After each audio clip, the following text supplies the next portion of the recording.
आज जो हमारा डिस्कशन है ये बेसिकली मार्केट के फॉर्मेट के ऊपर है कि जो हम ट्रेड करते हैं, जो आईपीओ आती है, ये सब कैसे चलता है, किस तरह के मार्केट इसके अंदर इन्वॉल्व है। बेसिकली जो मार्केट होता है ना, वो दो तरह का होता है। एक होता है प्राइमरी मार्केट, एक होता है सेकेंडरी मार्केट। मैक्सिमम लोगों को ये डिफरेंस नहीं पता कि इसमें प्राइमरी मार्केट में हम क्या कर सकते हैं, सेकेंडरी मार्केट में क्या कर सकते हैं। आप जो डेली अपने ऐप खोल के, जिसका भी ऐप आपके पास हो, जीरोधा का हो, एंजल वन का हो, अप स्टॉक्स का हो, तो जो आप ट्रेड करते हो ना, उसमें उसको बोलते हैं सेकेंडरी मार्केट। इससे पहले एक और मार्केट है जिसको बोलते हैं प्राइमरी मार्केट। आप जो आईपीओ अप्लाई करते हो तो वो आईपीओ आपको किसी ब्रोकर से नहीं खरीदते, आप वहां पर आप अप्लाई करते हो। भले हम ब्रोकर के रूट से उसको अप्लाई करते हैं, लेकिन डायरेक्टली वो हमें कंपनी से लेना होता है। जिस भी कंपनी, जैसे अभी ग्रो आई थी और भी बहुत सारी कंपनी अभी आई थी, तो उसका जो हमने खरीदा था लॉट के हिसाब से, जो हमने आईपीओ लिया था, उसकी बोलते हैं प्राइमरी मार्केट। तो बेसिकली सबसे पहले हम प्राइमरी मार्केट के बारे में बात करते हैं, क्योंकि ये फर्स्ट है, उसके बाद सेकेंडरी मार्केट होता है।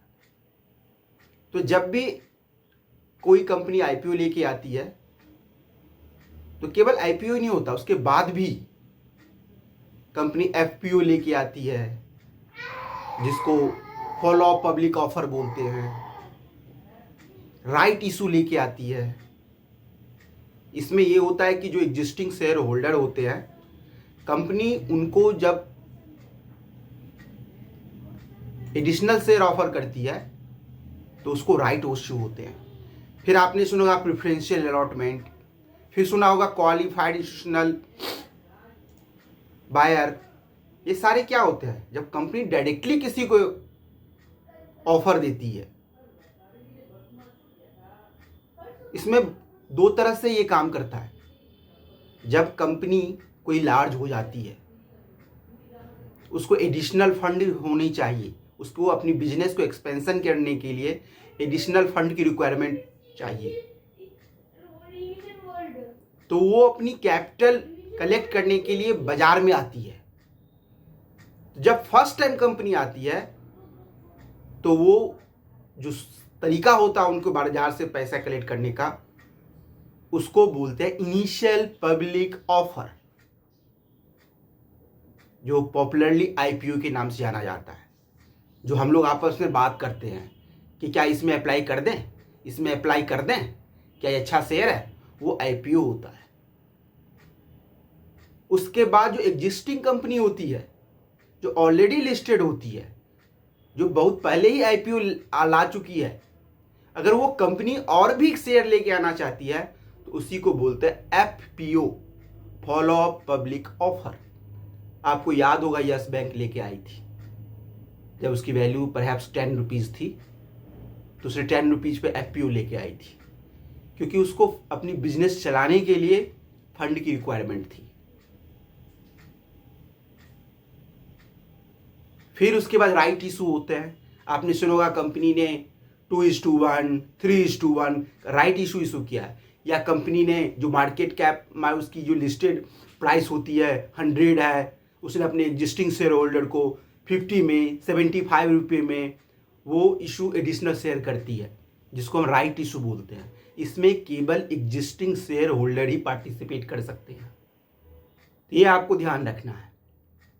उसके बाद इंस्टीट्यूशनल बाइंग होती है, जब कंपनियां अपने कैपिटल और लाने के लिए इंस्टीट्यूशन को ऑफर करती है, वो भी प्राइमरी मार्केट के रूट से कर सकती है। जब डायरेक्ट इन द सेंस, जब कंपनियां, जो भी पैसा वो कंपनी के पास जब आती है ना, तो वो प्राइमरी मार्केट से ही होता है। कंपनियां नॉर्मली अपनी शेयर सेकेंडरी मार्केट में ट्रेड नहीं करती।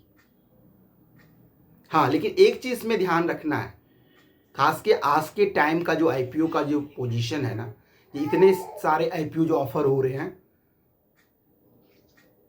उसमें बहुत सारी ऐसी कंपनियां हैं जो खुद के लिए पैसे कलेक्ट नहीं कर रही हैं, वो अपने एग्जिस्टिंग शेयर होल्डर को निकलने के लिए पैसे कलेक्ट कर रही है। क्योंकि हर कोई कंपनी जब शुरू में बनती है तो उसमें एंजल वन इन्वेस्टर होते हैं, पी फंड होते हैं, वेंचर कैपिटलिस्ट होते हैं, प्रमोटर्स होते हैं, ये सारे लोग उसके अंदर होते हैं। जब उन्हें अपने शेयर को चाहे फुल्ली चाहे पार्शियली निकालना होता है तो भी वो कंपनी के रूट से अपना आईपीओ लेके आते हैं। और आज के टाइम में कहा भी जाता है 2025 इंडिया की one of the greatest year रहा आईपीओ मार्केट में।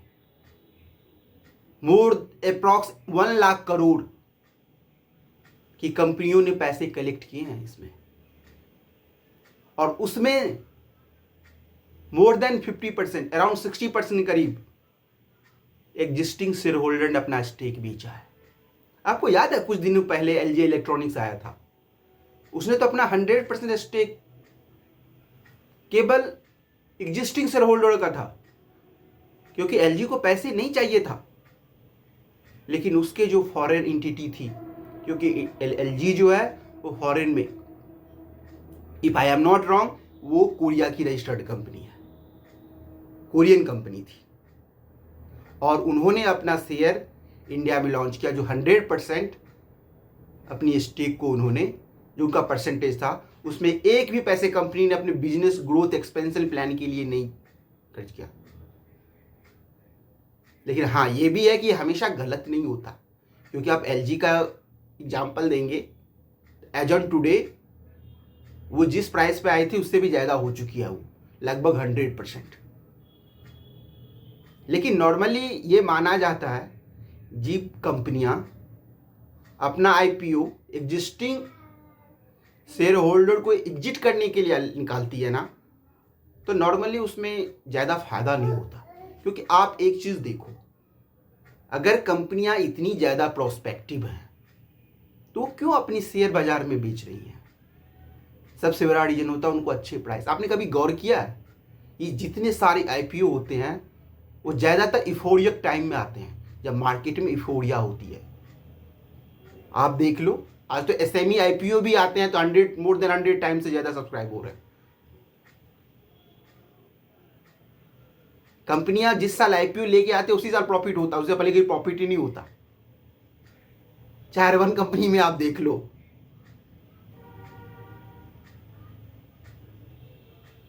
तो इस तरह से हमें कभी भी आईपीओ पे अप्लाई करने के लिए ना ध्यान रखना चाहिए। और वैसे भी हम में ज़्यादा लोग सोचते हैं लिस्टिंग गेन मिल जाएगा, हम निकल जाएंगे। लेकिन आप सोचो, आप बेचोगे किसको? आप में से तो कोई होगा जो खरीदेगा उसको दोबारा। अगर मार्केट, और आप पिछली साल आपने कभी 2024 का डेटा निकाल के देखो, ज़्यादातर कंपनियां अपनी आईपीओ के आसपास भी नहीं है, वो नीचे चल रही हैं। तो पैसा बनाया किसने? और हमेशा याद रखिए, पैसा डूबता है तो सबसे ज़्यादा रिटेल का, चाहे वो म्यूचुअल फंड ने अप्लाई किया हो, चाहे आप खुद से अप्लाई करते हो। इसलिए हमेशा ये चीज़ का ध्यान रखना चाहिए कि आंख मूंद के आईपीओ के अप्लाई नहीं करना चाहिए। और आईपीओ में अगर लिस्टिंग गेन ना मिला हो तो भी बेच देना चाहिए। अगर आपने आईपीओ ये सोच के प्लान किया है कि मुझे लिस्टिंग गेन के लिए है, और ये भी एक सच ट्रूथ है, बीटर्स ट्रूथ है, जो अच्छी कंपनियां होती है ना उसका आईपीओ नहीं मिलता, क्योंकि 200 टाइम्स 300 टाइम्स सब्सक्राइब होती हैं। और जो कंपनियां आपको नहीं रखनी चाहिए उसके आईपीओ आपको मिलेगा। पेटीएम से बेस्ट एग्जाम्पल नहीं है, आज भी वो अपने आईपीओ प्राइस पे नहीं। और उस टाइम जिस कंपनियां ने, जिस लोगों ने अप्लाई किया सबको मिल गया, भर भर के मिला। किसी दिन मैं आपको आईपीओ अलॉटमेंट कैसा होता है उसके बारे में भी बताऊंगा, लेकिन आज का अपना डिस्कशन केवल दोनों मार्केट के बारे में है। तो अपना जो डिस्कशन है हम इसी तक लिमिटेड रखते हैं। तो जब भी आप किसी भी रूट से शेयर खरीदते हो आईपीओ से, तो इसी को प्राइमरी मार्केट बोलते हैं। मतलब इन्वेस्टर कभी भी कंपनी से शेयर खरीदती है, भले कंपनी का पर्पस अपने बिजनेस को एक्सपेंशन करने का हो, अपनी नया फैक्ट्री लगाने का हो, या अपने डेट रिडक्शन करने का हो, या अपने एग्जिस्टिंग शेयर होल्डर को बाहर निकालने के लिए हो। ये आपके सारे उसके जो ऑफर, रेड हेयरिंग प्रोस्पेक्टस जो होता है ना, उसमें सारा कुछ होता है, लेकिन हमारे पास टाइम नहीं होता। और एक चीज़ हमेशा याद रखिएगा, आईपीओ में जितनी ज़्यादा मार्केटिंग की जाती है अपने आप को सब्सक्राइब कराने के लिए, हर जगह न्यूज प्लांट होती है, चाहे वो इन्फ्लुएंसर हो, चाहे बड़ी बड़ी मीडिया हाउस हो। इसलिए हमेशा देखिए, आईपीओ से कोई पैसा नहीं बना पाया। अगर आपको 4 आईपीओ अलॉट होंगे तो आधे से ज़्यादा तो नीचे जाएंगे। हो सकता है आपका किस्मत अच्छा हो तो हो, लेकिन ये नहीं पता कि वो आगे और कितना बढ़ेगी। क्योंकि हमेशा याद रखिए, जो बेचने वाला होता है वो ज़्यादा स्मार्ट होता है खरीदने वाले से।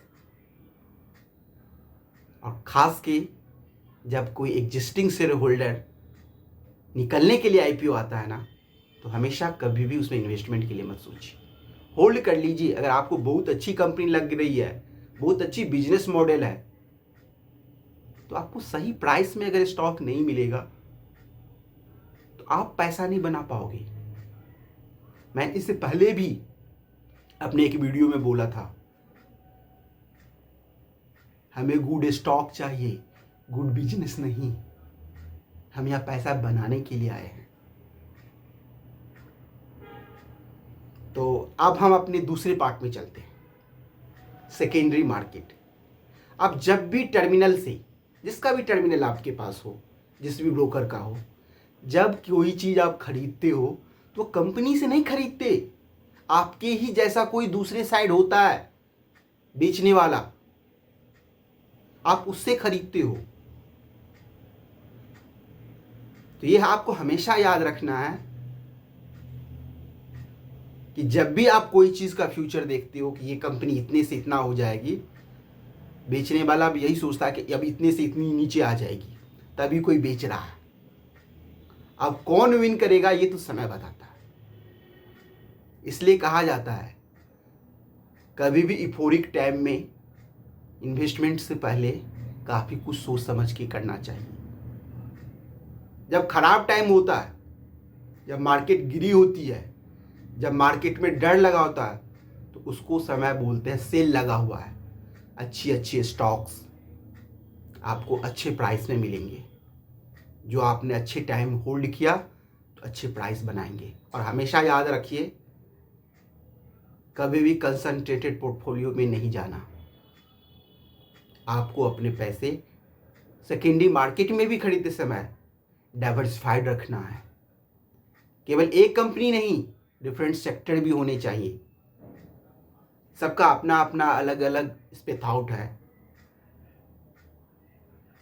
कुछ लोग बोलते हैं कि कंसंट्रेटेड पोर्टफोलियो से ही पैसा बनता है, लेकिन एक चीज़ आप हमेशा याद रखिए, कंसंट्रेटेड पोर्टफोलियो से पैसा बने या ना बने, डूबता जरूर है।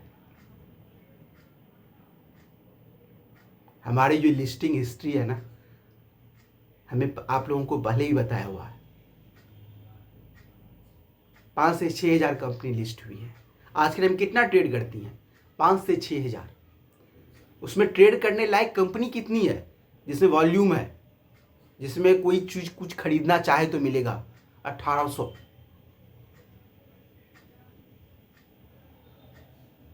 आपने कभी सोचा कितनी कंपनियां लिस्ट हुई है? ऐसा कोई प्रॉपर डेटा तो नहीं अवेलेबल है किसी भी जगह पे, लेकिन एक एज्यूम किया जाता है 20 से 22 हज़ार कंपनियां लिस्टेड हुई हैं इंडिया में। अब सोच लो, अगर 5,000 कंपनी बची हैं और 20,000 कंपनी लिस्ट हुई हैं, तो बाकी 15,000 कंपनी गई कहाँ? इसलिए मैं हमेशा कहता हूँ stock is not for ever. इसलिए कभी भी मार्केट में जाना चाहिए, आपको बास्केट के रूट से जाना चाहिए, या तो कोई अच्छा म्यूचुअल फंड हो, चाहे कोई इंडेक्स हो, क्योंकि आप इसमें कंसंट्रेटेड रिस्क से बच जाओगे। मार्केट नीचे जाएगा तो मार्केट फिर वापस आएगा, लेकिन कोई स्टॉक का नहीं पता कि नीचे जाने के बाद कोई ऊपर आएगा कि नहीं, चाहे कितने भी बड़े स्टॉक्स क्यों नहीं हो। ये डेटा इससे बेहतर नहीं है कि 5:20, मतलब 20 कंपनी में से आज 5,000 कंपनी बची है, बाकी 15,000 कंपनी गायब हो चुकी है मार्केट से। रिटर्न बनाना तो दूर की बात है। इसलिए हमेशा याद रखिए, सेकेंडरी मार्केट में जब भी आप लेते हो तो स्टॉक्स प्रॉपर रिसर्च्ड होनी चाहिए। मैंने उसके तरीके बताए हुए हैं, 3 फिल्टर टेस्ट। अगर आप चाहो तो दोबारा से हमारे चैनल पे जाके उस वीडियो को देख सकते हो, समझ सकते हो। और दूसरा चीज़, हम लोग आपके लिए बहुत मेहनत से वीडियो बनाते हैं, तो एक रिक्वेस्ट ज़रूर है, अगर आपको हमारे वीडियो अच्छी लगे तो हमारे चैनल को ज़रूर सब्सक्राइब कीजिए। धन्यवाद।